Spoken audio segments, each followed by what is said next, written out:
कभी ना कभी तुम्हारा भी इस तरीके से जॉयस्टिक स्टक हो जाता होगा। जैसे तुम्हारे सामने बंदे आते होंगे और तुम मूवमेंट करने के लिए जॉयस्टिक पर अपना फिंगर को रख के स्वाइप करते होगे तो तुम्हारा करेक्टर या तो एक ही जगह पर स्टक हो जाता होगा या फिर तुम्हारी स्क्रीन घूम जाती होगी कुछ इस तरीके से। और अगर जैसे ही तुम्हारे सामने बंदे आते हैं तुम फायरिंग करते हो तो या तो तुम्हारी फायरिंग होती ही नहीं या फिर तुम्हारी फायरिंग होती भी है तो रुक रुक के फायरिंग होने लगती है, स्टक हो जाती है। तो उसका भी सोल्यूशन मैं इसी वीडियो में देने वाला हूँ। तो वीडियो बहुत ज्यादा इन्फॉर्मेटिव होने वाली है, तो वीडियो को एंड तक जरूर देखना। तो जॉयस्टिक स्टक होने का सबसे पहला जो रीजन है ना वो है थर्ड कंट्रोल लेआउट। अब थर्ड कंट्रोल लेआउट की वजह से कैसे जॉयस्टिक स्टक होता है चलो मैं तुमको एक्सप्लेन करता हूँ हैंड कैम के साथ। तो थर्ड कंट्रोल लेआउट कुछ इस तरीके से काम करता है कि पूरी स्क्रीन जो होती है ना इसका सिर्फ एम करने के लिए होता है, यानी तुम पूरे डिस्प्ले में कहीं पर भी अपने फिंगर से रख के स्वाइप करोगे तो तुम्हारा सिर्फ एम मूव होने वाला है, तुम्हारा करेक्टर मूव नहीं होगा, तुम्हारा जो क्रॉसर है ना वो सिर्फ मूव होगा। और इसका जो जॉयस्टिक है ना उसका जो सर्कल होता है, यानी जितना बड़ा तुम जॉयस्टिक रखोगे तो उतना बड़ा उसका सर्कल बनेगा। तो जितना बड़ा उसका सर्कल है ना उसके अंदर में अगर तुम अपने फिंगर से स्वाइप करोगे तब तुम्हारा करेक्टर मूव करने वाला है, यानी तब तुम्हारा जॉयस्टिक काम करेगा। सिर्फ अगर तुम्हारा फिंगर गलती से भी जॉयस्टिक के बाहर चला गया और तुम वहां से क्लिक करके उसके बाद मूवमेंट करना चाहोगे ना तो तुम्हारा करेक्टर मूव नहीं करेगा, यानी सिर्फ तुम्हारा एम मूव होगा। तो इसमें होता यह है कि बहुत सारे बंदे क्या करते हैं कि थर्ड कंट्रोल लेआउट में खेलते तो हैं लेकिन इसमें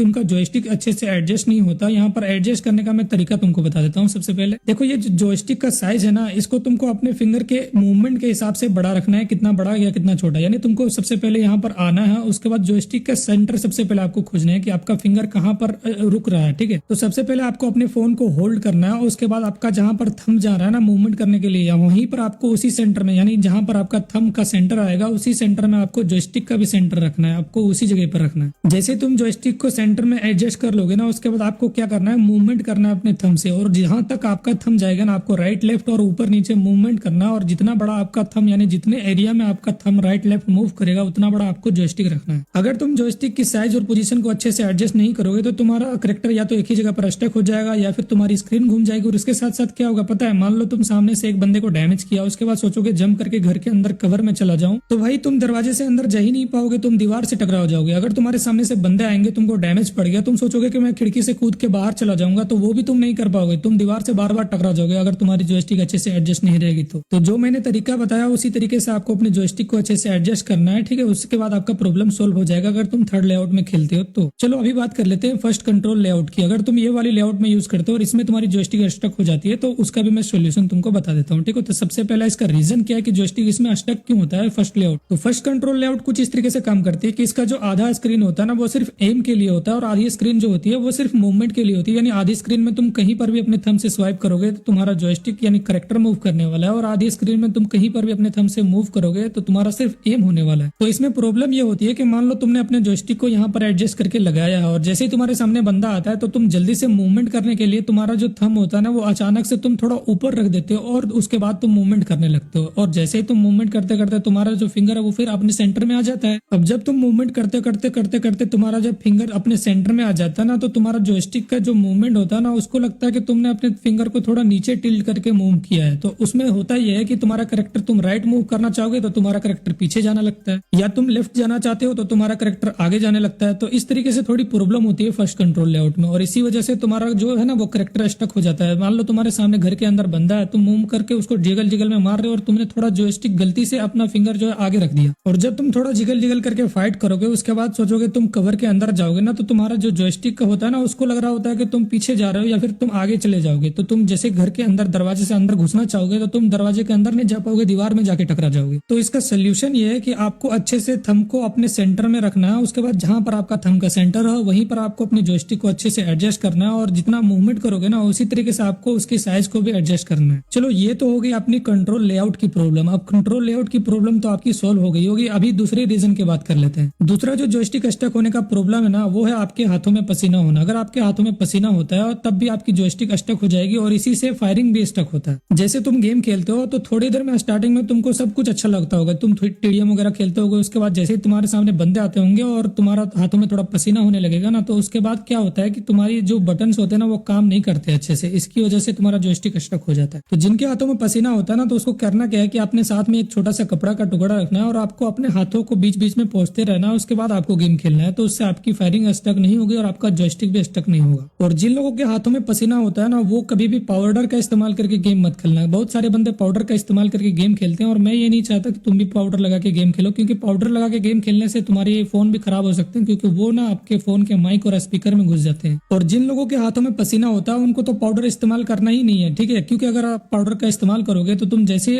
गेम खेलोगे ना तो तुम्हारे हाथों से जो पसीना निकलेगा तो जो पाउडर होता है ना वो गीला हो जाएगा और आपके टच में चिपक जाएगा। तो आपका जब टच में चिपक जाएगा तो वो काम ही नहीं करेगा, और जब टच अच्छे से काम ही नहीं करेगा तो तुम्हारा जॉयस्टिक भी अटकेगा और बाकी के बटन भी अच्छे से काम नहीं करेंगे। अब बहुत सारे बंदे ऑयल का इस्तेमाल करते हैं, तो ऑयल को लगा के अगर तुम खेलना चाहो तो ज्यादा भी ऑयल ले लेना नहीं है। आप बहुत सारे बंदे क्या करते हैं पूरा फिंगर को अपने ऑयल से डुबा देते हैं, तो ऐसा नहीं करना। आपको एक बूंद आपको ऑयल लेना है, उसके बाद आपको खेलना है, उससे तुम्हारा गेम प्ले थोड़ा अच्छा हो जाएगा। अगर तुम्हारे हाथों में पसीना आता है तब भी तुम ऑयल से खेल सकते हो। अगला जो रीजन है स्टक होने का वो है बैड क्वालिटी के फिंगर स्लिप्स। अगर तुम खराब क्वालिटी के फिंगर स्लिप यूज करोगे ना तो उसमें होता ही है कि कभी कभी तुम्हारे कोई बटन ही काम नहीं करेंगे, कभी तुम्हारे गन स्विच नहीं होंगे, कभी तुम्हारा पिक नहीं होगा, तो कभी कुछ नहीं होगा। क्योंकि जो सस्ते फिंगर स्लिप्स होते हैं ना उनकी टच की कनेक्टिविटी बहुत बेकार होती है, मतलब टच सही से काम ही नहीं करेगा। अगर तुम्हारा टच अच्छे से काम ही नहीं करेगा तो मान लो तुम मूवमेंट कर रहे हो और तुम्हारा जो जॉयस्टिक का सर्कल है उससे बाहर तुम्हारा फिंगर गया, ठीक है, और उसी टाइम पे उसने टच की कनेक्टिविटी को छोड़ दिया, यानी टच काम ही नहीं किया, और उसके बाद फिर काम किया जब तुम जॉयस्टिक के सर्कल से बाहर हो गए। और सर्कल के बाहर जाने के बाद जब काम करेगा तब तुम्हारी स्क्रीन ही घूम जाएगी, यानी तुम्हारी जॉयस्टिक एक ही जगह पर स्टक हो जाएगी, तुम्हारा कैरेक्टर एक ही जगह पर रुक जाएगा और एम घूम जाएगा। तो अगर आप भी सस्ते वाले फिंगर स्लिप यूज करते थे तो आपको उसको फेंक देना और आपको एक अच्छी क्वालिटी का फिंगर स्लिप ले लेना। अगर आप चाहते हो फिंगर स्लिप आपको नहीं समझ में आ रहा है कि कौन सा लेना चाहिए तो उसका लिंक आपको डिस्क्रिप्शन में मिल जाएगा, आप वहां से भी परचेस कर सकते हो। अगला जो रीजन है जॉयस्टिक स्टक होने का वो है आपके गेम ना खेलना। अगर आप बहुत कम गेम खेलते हो या 2-3 दिन छोड़ के या एक दिन छोड़ के दूसरे दिन गेम खेलते हो तो आपको ऐसा नहीं करना। आपको डेली